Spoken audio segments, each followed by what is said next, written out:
A lot of people have been asking me about my eye makeup in this video, so I thought I'd do a little step-by-step tutorial. So the first thing I do is I grab the shade Twig from the Anastasia Beverly Hills Sultry palette, and I just take that right over my eye.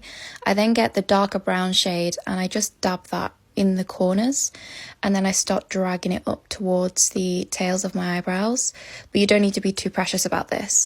I then grab a really fluffy brush and I just drag it all out towards the tails of my eyebrows just to establish a shape, like a shadow.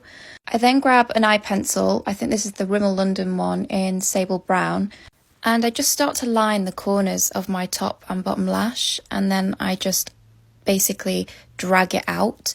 I then dip into the black eyeshadow and I just put that on the edges, and it's going to look a bit crazy at the minute, but it's just about getting that base before you start adding any of the darker eye makeup. Once that base is done, then I go in with the black eyeliner, and this is the one from Be Perfect. It's called Abyss, and I just start to tightline all around my waterline and my lashes, and you can just start smudging that out really with whatever you have to hand. I think I just had a cotton bud, but you can use a brush.